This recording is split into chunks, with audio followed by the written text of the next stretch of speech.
Olá pessoal, tudo bem? O Se Liga na Dica de hoje vem falar de um tema bastante importante para as pessoas que atuam nas áreas de licitação e contratação pública.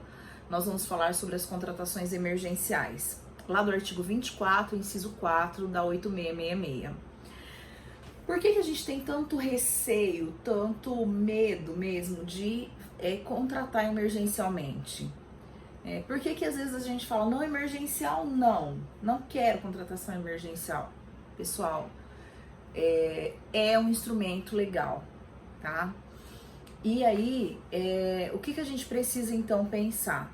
Eu posso contratar emergencial, a grande questão é a caracterização da emergência, tá? O cumprimento efetivo do dispositivo legal.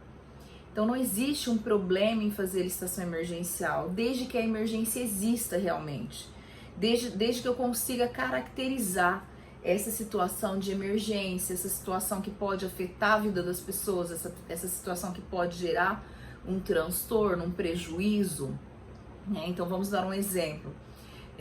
Nós tivemos um problema com as chuvas, né? Nós estamos em um período de chuvas e caiu uma ponte fundamental para o transporte escolar.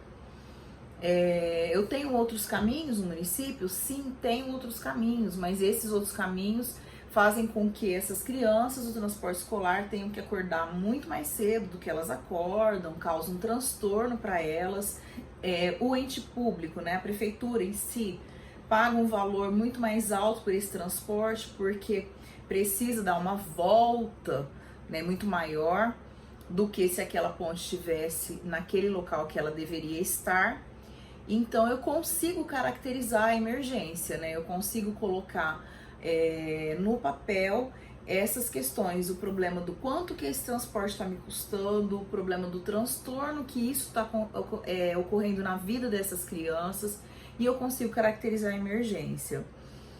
Aí nós temos um outro passo seguinte a essa caracterização.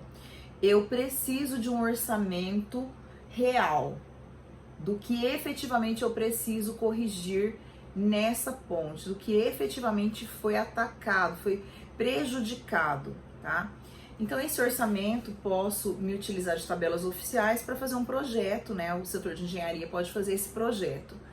Mas após isso eu preciso ir até o mercado e buscar a melhor proposta, 3 cotações que sejam com fornecedores para fazer esse mesmo trabalho.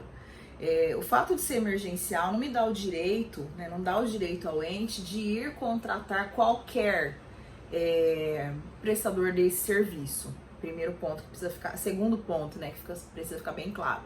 Eu preciso caracterizar a emergência, eu preciso conseguir mensurar o valor, preciso conseguir justificar a escolha desse contratado, e essa escolha tem que ser a mais vantajosa para a administração.